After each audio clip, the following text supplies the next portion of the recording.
Сәлеметсіздер ме, құрметті оқырман, бүгін сіздермен электронный рамазан күнделігін жасаймыз, немесе кез келген дневникті видеоның соңына дейін көріңіздер, результатын бірге көретін боламыз. Яғни ол үшін бізге Canva приложениесі керек болады. Тегін PyMarket'тен жүктеп алсаңыздар болады. Әрі қарай бізде шаблонды басамыз. Осылай менде программа кішкене қатыңқырап істейді. Сондайым бар енді, сондайымыз. Әрі қарай бізде пуск шаблонға блокнот, не деп жазсам екен, обложка блокнот. Енді яғни ең бірінші бетін біз дайындап алатын боламыз. Осылай блокнот деп жазып аламыз.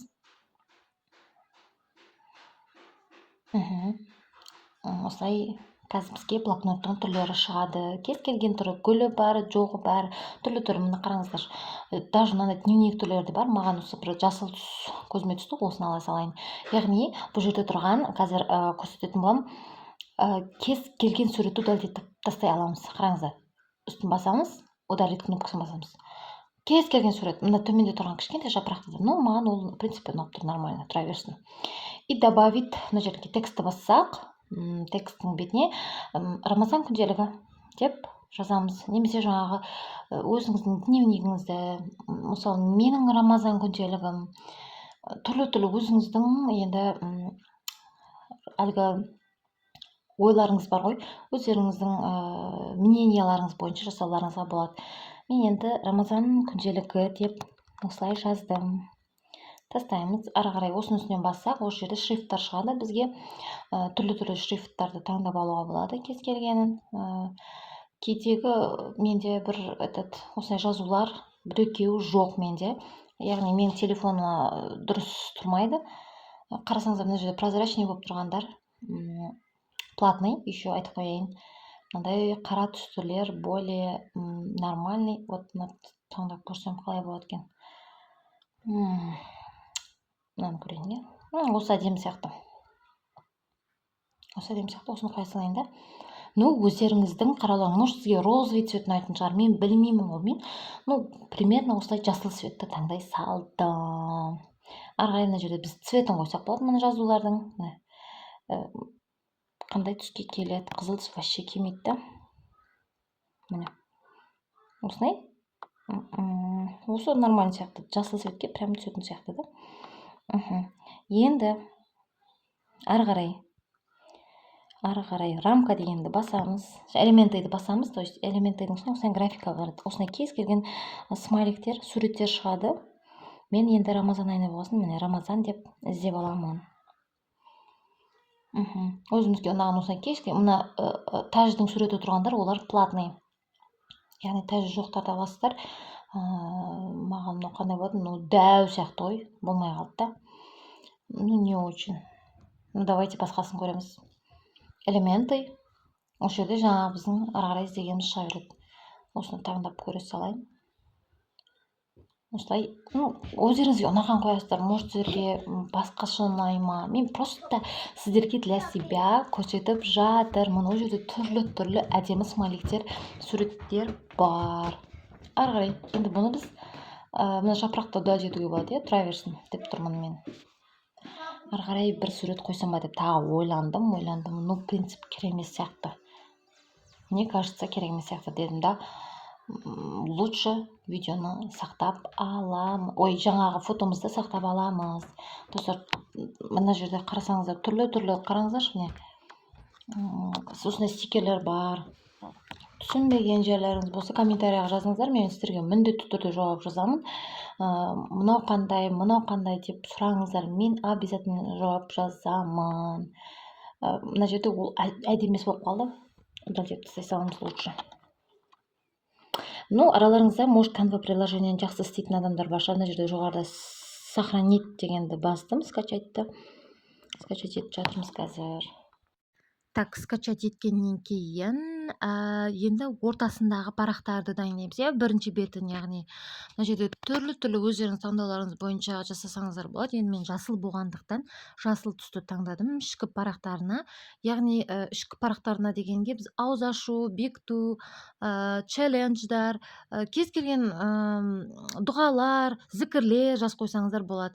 Енді мен әрине ауыз ашу, ауыз бекіту, сол сияқты не қояйын деп жатырмын. Бірінші бетіне дұғаларды қояйын деп жатырмын. Яғни мен қазір толық қоймаймын. Мына жерде мысалы пример ретінде сіздерге көрсетіп жатырмын. Ол может сіз күнделіктің иесі деп қоюыңыз мүмкін бірінші бетіне, да. Мен просто сіздерге қазір для себя көрсетіп жатырмын. Мына жерден осындай түстерін, шрифттарды, яғни шрифттарды таңдап алсаңыздар болады өздеріңізге ұнаған. Қараңыздар, ауыз ашуда маған онша қатты ұнамады, что-то былай түсініксіз сияқты. Сондықтан басқа цвет таңдаймыз. Мына жерде прозрачный болып тұрған түстегілер, олар платный. Кейде осындай шрифттағы жазу біздің жазуымызға сәйкес келмейді, ауыспайды, яғни ол кезде значит ол программалар бізге телефонымызға орнатылмаған деген сөз. Мен қарап жатырмын, көбісі менде орнатылмаған, яғни менің телефоным ондайды көтермейді. Может, айфондарды көтеретін шығар, я не знаю. Менде айфон емес. Осындай кез келген біреуін таңдай салайын деп тұрмын қазір. Мына жерде ешқандай шрифт болмай тұрғаннан кейін мен кез келген біреуін таңдай салайын деп тұрмын. Қайсы, мына бәрі бірдей ғой. Ауыспай жатыр, қарасаңыздар, осыны қоя салайын ба? Жоқ. Мынаны қоя салайын. Осы вроде нормально. Жаңа біріншіде осыны қойдым, да, по-моему. Осылай шрифтін үлкейтеміз, астында размер деп тұр. Цвет деген бассаңыздар, мына жерге түрлі түсті цветтер шығады. Осы цвет маған нормально вроде түсіп тұр. Осылай астына ауыз ашу дұғасының копировать етіп, вставить етіп жасаңыздар болады. Немесе ручной өздеріңіз жасаңыздар да болады. Жаңа айтқанымдай, ауыз жабу бекітуден басқа нәрседе қойсаңыздар болады. Мен аз қоймадым, вставить етпедім, себебі оның бәріне сіздердің уақытыңыз кетеді. Интернеттен қарап аласыз, Google'дан қарап аласыз, копировать етіп, сол жерге вставить етсеңіз болды. Оны мен сохранить етіп алдым. Енді мен ауыз ашуды жасағаннан кейін ауыз бекітуді жазамын. Мына жерде сразу ауыстыра саламын да, ауыз бекіту дұғасы автоматты шықты. И ауыз бекітуді тоже копировать етесіз да, вставить етесіз. Все, сохранить етеміз. Түсінікті ғой, Google'дан аласыздар, копировать, вставить етіп қоясыздар. Оны білетін шығарсыздар, да. Так, ары қарай келесі цветін дайындаймыз. Келесі цвет, может, сіздер басқа календар қоюларыңыз мүмкін, басқа нәрсе қоюыңыз мүмкін. Мен қазір енді примерно білмеймін енді қандай, мысалы, оразаны не бұзады, мына ораза ұстау ережелері, сондай келесі беттегі парақтарға бір-екі бетіне солай жасасаңыздар болады. Немесе қадір түні туралы жазсаңыздар болады. Немесе дұғалар толтырсаңыздар да болады. Енді мен келесі тағы да шаблоныға кіремін. Өзімізге ұнаған түсті таңдалам. Енді біз жоспарларын белгілейтін боламыз.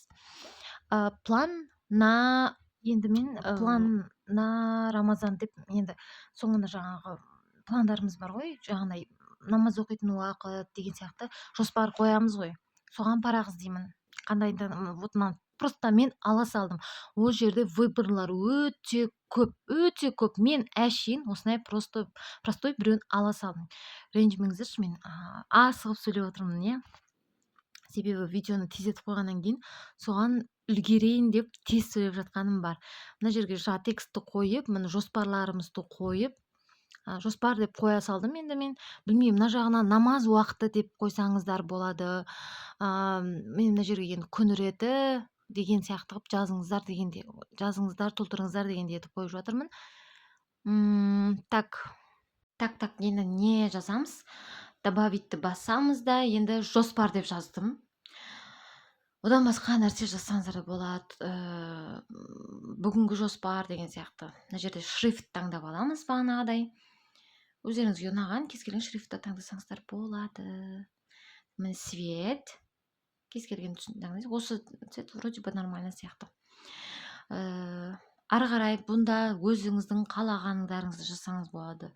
Күн реті, или болмаса, қалай айтсам болады, күн ретінен бөлек бүгінгі күніме бірдеңе деген сияқты. Енді барлығы өздеріңіздің идеяларыңыз бойынша өздеріңіздің миларыңызды кішкене қосасыздар. Осылай мына жерге күнін толтырамыз. Размерін кішірейтуге болады, бағанағыдай үлкейтуге болады деген сияқты. Мына жерге сіздер астына болады кейде намаздың уақыты, Құран оқыту уақыты, или сәресіне мына бір сызыққа сәресі, ауыз ашу ауыз ашудағы этот тағамдар деп қойсаңыздар да болады. Өздеріңіздің қалауларыңызша, бәрі өздеріңіздің идеяларыңыз бойынша. Мен просто қоя салдым мына жерге күніге дәптердің соңына шүкіршілік жазсын бір күнге деп типа сөйтіп қойып жатырмын. Қарасаңыздар, мына қағаздарды алып тастауға болады. Егер ол ұнамаса, тек цветі ғана ұнап тұрған болса, оның бәрін дәлдеп тастауға болады. Мен, например, просто мына жерге намаз уақытын деп қоя салдым. Өздеріңіз білесіздер. Мен мына жаққа енді бірінші бетке жоспарлау, бүгін бүйтем сөйтем деген сияқты өздеріңіздің жоспарларыңызды қойыңыз дегендей осылай жасадым. Яғни сақтап алдым уже, иә. Ары қарай сақтаймыз. Мына жерде мына қарасаңдар ақ парақ бәрі удалить етіледі. Яғни мен бұл жерге де жазамын деп тұрмын. Яғни сіздер жазсаңыздар болады. Рамазанның уақыты, намаз уақыты, Құран оқыту уақыты, ауыз ашу уақыты, ауыз бекіту уақыты деген сағаттарын, немесе өзіңізге пландар, мысалы мен намаз уақыты деп просто жазып қойсам, мысалы екінті деген сияқтыны өзіңіз осы жерде ручной жазсаңыздар да болады, немесе қағаз ручкамен кәдімгі жазсаңыздар болады. Мына жерге жоспарлау деп жаздым. Яғни бүгінгі күнге жоспарлау. Мен для себя ғана осылай жасап тұрмын. Сіздер өздеріңіздің қалауларыңызбен жасауларыңызға болады. Қарап тұрсаңыздар, мұнда барлық нәрсені удалить етуге болады. Тағы да айтайын, иә. Так, енді сақтап аламыз. Если осылай тұра берсе, кейде сохранить етілмесе, отменаны басып шығып кете берсеңіздер болады. Canva'ның өзінің приложениесінің ішінде сақталып қалады. Сол жерден қайтадан сақтап алсаңыздар болады. Скачать етіп, яғни, иә. Менде солай болыпты, значит мен отменаны баса саламын деген сөз. Енді бізде ең главный, да, енді біз не істейміз? Документті басамыз. Мұнда документ мына жерде бассамыз, бір-бірінің із тіземіз, яғни кітап ретінде тіземіз. Так, бірінші мен галереяны басайын. Бағанағы сақтап алған менің фотоларым бар ма? Яғни мен бірінші бетті сақтап алмаған екенмін. Значит, менде мына жерде міне проекты деген жерді басамын. Проектіға кіремін. Міне Рамазан күнделігі деген тұрыпты. Мен бағана жасағанда все ок. Астына келесі галереяны басам, сақталған. Яғни ауыз ашу, бекіту деген сақталған. Міне келесін қоямын. Осылай несін размерін жөндейсіздер. Реттеп аласыздар. Осылай жан-жағын қаратып. Осылай реттеп аламыз. Келесі бет, енді бұл ауыз ашуды қойдық, енді бекітуді қоюымыз керек, иә. Өздеріңіздің білгендеріңізді, яғни өздеріңізде қандай парақ жасадыңыздар, сіздер соны қоясыздар. Мен мына жерде реттесем бе, реттемесем бе қоя салдым. Ладно. Енді келесі мына жерге жаңағыдай өзіңіз календар анамына қоюларыңызға болады. Мен келесі жоспар парақты, иә. Яғни жоспар парақты мен сохранить етілмеген, соң үшін мына жерде мен проектінің ішінен алдым. Міне келесі бетті түсті да. Все. Почти что дайын. Енді бұны бір бет қана емес, енді біз 30 күн болса 30 бет, кейде мына жерде реклама шығып кетеді андасында. 30 бет болса да, 60 бет болса да, өзіміз үшін жай ғана дневник жасасаңыздар, қанша бет болса сонша бет жасасаңыздар болады. Яғни мына жерде үстін плюстик бассаңыздар, копировать етіле береді. Сол парақ обратнасына түсе береді. Дәл сол парағыңыз копировать дегенді бастасаңыз. Скачать етеміз PDF вариантында. Қазір бұны дайын болғаннан кейін қалай шығарамыз, қандай программа керек, оның бәрін көрсететін боламын. Так, сақтап аламыз. Мына жерде Telegram бәріне жіберуіңізге болады. Мен WhatsApp ыңғайлы. WhatsAppқа жіберемін. Өзімді тауып алайын қазір. Мен өзіме отправить етемін. Так, қайда мен өзім. Осылай кішкене күтеміз. Енді менде мына жерде 4 бет па, 5 бет па, 8 бет болды ғой деймін, походу. Копировать етіп қоя салдым. Мен просто 8 бетті ғана шығарып тұрмын. Естеріңізде болсын. Сіздер ол жерге 50 бет, 60 бет жасап шығарсаңыздар болады. Және өздеріңіздің қалауларыңыз бойынша дневник жасасаңыздар да болады, да айтайын. Так, уже бізде дайын. Қазір көреміз. Катрина разы басайын мен. Міне. Қараңыздар, мына жерде менде екінші бет кішірақ болып қапты. Яғни мен жаңа жөндемеп едім. Жөндеу керек болып тұр да. Ол жерде жөндеу керек болып тұр. Хорошо, қалған беттер осылай міне кітап беттері сияқты шыға береді. Тағы жөндей салайыншы, ерінбейінші. Мен сіздерге от үйді көрсетейін. Мына жерге кіреміз, бағанағы жерге. міне ауыз бекітуді ұзынырақ, үлкенірек етіп жасаймыз да скачать етеміз. Түсінбеген сұрақтарыңыз болса, сұрақ қойыңыздар, мен міндетті түрде жауап беретін боламын. Яғни жасай алмай жатсаңыздар, икемдеріңіз келмесе, мүлде жасай алмай жатсаңыздар, менің телеграм каналым бар, ол жерде дайын күнделіктер бар, соны алып қолдансаңыздар болады, шығарып, яғни ол жерде телеграм каналым менде 500 теңге болады, егер алам десеңіздер, жаңағындай менің комментарияма жазып кетсеңіздер де болады, яғни сол жерден дайын күнделіктерді алуға болады. Қазір мен видеоның соңында тағы көрсетейін, яғни телеграм каналымды көрсетейін, қандай нәрселер бар. Сіздер мүмкін әлі түсінбей отқан шығарсыздар мен айтып отқанымды. Мен уже мына күндерімді екіншісін шығардым. Міне дайын. Міне қараңыздар, екіншісі толығымен түсті. Все. Енді бізде бәрі дайын.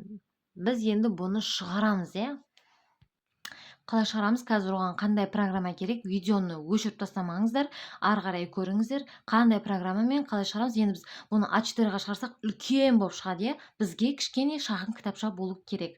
Яғни соны жасаймыз. Қазір көрсететін боламын. Егер түсінбесеңіздер, менің жаңа телеграм каналым бар, міне менің күнделіктер деген, ми ашып кетті, не айтып кеттің, түсінбедім дейтін болсаңыздар, осынан менен 5 теңгеге осындай менде пока что 13 файл бар, яғни 13 түрлі файл бар, яғни дұғалар, шүкіршілік дәптерін көрсетейін деп жатыр мен сіздерге. Одан басқа 3-4 түрлі менде ораза Рамазан күнделігі бар. Яғни мына жерде міне шүкіршілік дәптер, міне жаңа көрсеткендей барлығы сіздердің көздеріңізше көрсеткендей мына стикерлердің бәрін сол программадан алып қойдым. Күнделік иесі, күнделік иесіне алғыс айту, мында шүкіршілік, зікірдің мағыналары, ары қарай шүкіршіліктің ары қарай парағын толтырған, мында күні, реті, айын жазсаңыздар, ары қарай күнделікті өзіңіздің осы шүкірлігіңізді осы параққа түсіріп отырсаңыздар болады. Яғни мұнда тек қана шүкіршілік дәптері емес, мой личный дневник, яғни өзімнің жеке күнделігім деп қана ашып қойған бар. Мен қолым босаған кезде жасайтын ойым бар. Шығарып қойғанмын, просто осылай жасап мен мына жерге дневниктің иесі, күнделік, календар, ары қарай тура бет қана салып қойдым. Мен күнделік өзім арманымды жазамын, мақсатымды жазамын, немесе күн ретімді жазамын деген сияқты, оны өздеріңіз де жасай аласыздар, дәл осындай. Міне ораза кітапшасы, Рамазан күнделігі, міне Рамазан күнделігінің біреуін ашып берейін деп көрсетейін деп тұрмын сіздерге. Яғни менде осындай Рамазан күнделігі бар. Ораза ашу, жабу, бекіту, яғни мына жерде міне таң намазы, екінті намазы оқыдыңыз, жасау керек амалдарым, бүгінгі жетістіктерім, бүгінгі истиғфар, салауат оқығаным, және бүгінгі күнге шүкіршілік жазсаңыздар болады. Міне осының барлығын мына жерде тек қана біреу емес, 3-4 бар, сондықтан 5 теңгеге осыны алсаңыздар болады. Және еріншектікті жоятын осындай мен қағаз ойнап тапқанмын. Яғни әдеттерін деп мына жерге су ішу, ерте тұруды белгілейсіз, және плюс-минус 30 күн белгілеп шығасыз, және өзіңізді жеңсеңіздер болады осындай жалқаулықтан. Так, достар, мен мына жерге WhatsApp-қа келдім. Міне маған уже адамдар немді алып жатыр, телеграм каналымды алған, содан маған оплата жасаған қыздар. Мына жерде мен уже сақтап алып жатырмын. Достар, жаңа айтқандай, түсінбесеңіздер менің телеграм каналымды алсаңыздар болады. Сол жерден қиналмай-ақ шығарсаңыздар болады. Себебі оны жасауға ұзақ уақыт кетеді, ұзақ уақыт кәдімгідей. Мына жерге сақтап алғаннан кейін ашамыз. Так, мен сақтап алдым. Загрузкидің қараймыз. Міне осылай болып шықты. Бірақ біз бұны бассақ А4-мен үлкен параққа шығады. Оның үшін біз папка деген қасындағы кнопканы басамыз. Папканы ашамыз да открыть с помощью, мына программаны сақтап скриншот жасап алыңыздар. Міне қараңыздар. Аблобема не деп тұр? Осындай ағылшынша, міне скриншот жасап алыңыздар. Тұрамын бір минут. Ары қарай осыны бассаңыз болды. Осы программаны басасыз, и все. Ары қарай печатьті басасыз. Мынандай принтермен шығарып аламын мен. Егер сізде цветной жоқ болса, өзіңіз үшін жасап жатқан болсаңыз, простой принтермен шығара берсеңіздер де болады. Яғни печатьті басамыз. Менде қазір мына жерде 8 парақ екен, мен тек қана бір парақты ғана шығарайын деп тұрмын. Обязательно брошюра деген нені басасыз, кнопканы басасыз. Басқаларын басуға болмайды. Страницаны белгіледім да, екінші парақ әлде бірінші шығарайын. Жоқ, мен екінші парақты шығарып көрейін. Қана қалай болатынын көреміз. Қазір көрсетемізге. Страницаны басамыз, міне текущий деп тұр, все деп тұр. И мен ол жерде страницы дегенді бассам, сіздер полный страница дегенді баспай, все дегенді басуларыңыз керек. Егер общий бәрін шығаратын болсаңыздар, мен біреуін ғана шығаратын болып тұрмын, сондықтан соны бастым.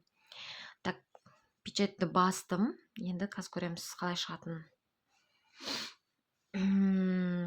Осылай ақырын шығады енді. Мен сіздер от үйде бәрін түсіріп жатырмын, түсінбеген болсаңыздар тағы да айтамын, сұрақ қойыңыз.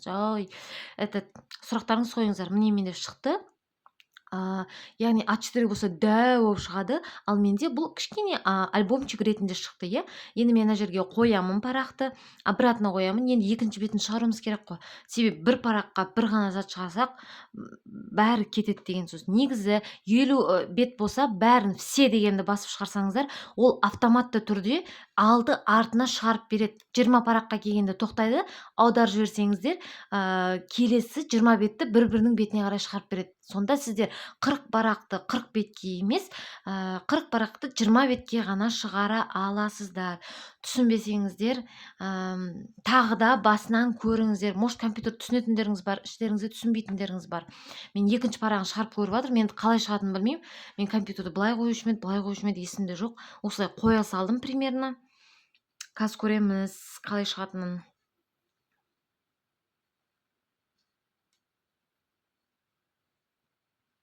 Теріс кетті, я? Теріс кетті, ай. Жарайды, хорошо.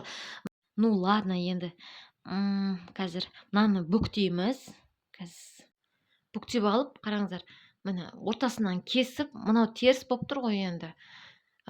Бір-біріне былай оң мен солды аударып жіберсеңіздер болады. Яғни компьютерларыңызды өздеріңіз идеально жасап алуға болады.